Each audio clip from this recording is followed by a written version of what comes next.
तो लोन एक ऐसी सुविधा है कि गरीब भी लेता है और अमीर भी लेता है, लेकिन सबका उद्देश्य होता है इस लोन को लेकर के आगे बढ़ना।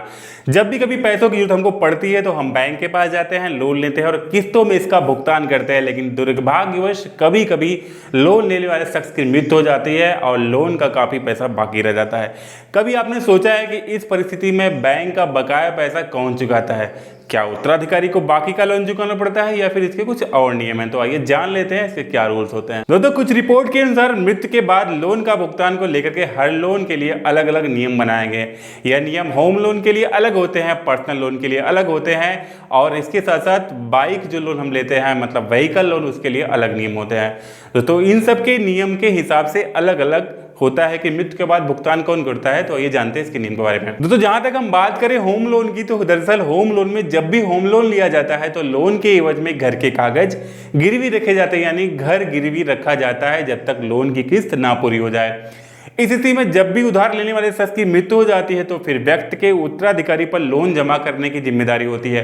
अगर वो लोन का भुगतान कर सकते हैं तो उन्हें जिम्मेदारी दी जाती है।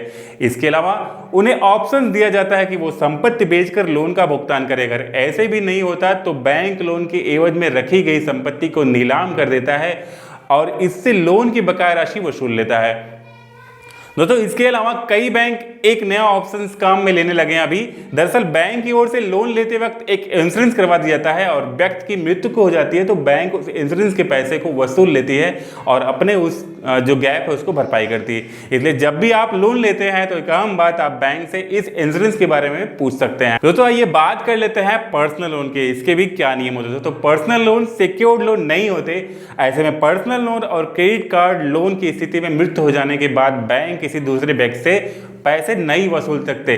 साथ ही उत्तराधिकारी की भी कोई जिम्मेदारी नहीं होती यहाँ पे। ऐसे में व्यक्ति की मृत्यु के साथ ही लोन भी खत्म हो जाता है। दोस्तों, यहाँ पे हम बात करें वाहन लोन, जिसे हम व्हीकल लोन भी कहते हैं। दोस्तों, व्हीकल लोन एक तरह से सिक्योर्ड लोन होता है।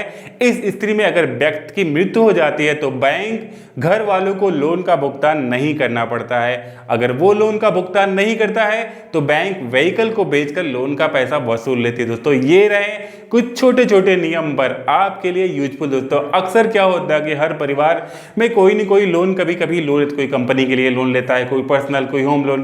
तो ऐसे में आपको ये कंडीशन जानना जरूरी है कि क्या इस परिस्थिति में लोन की भरपाई कौन करता है। दोस्तों, आई होप वीडियो आपको अच्छी लगेगी। वीडियो अच्छी लगी तो लाइक करिएगा, चैनल पे नए हैं तो सब्सक्राइब करना नहीं भूलिएगा। जय हिंद, बाय दोस्तों।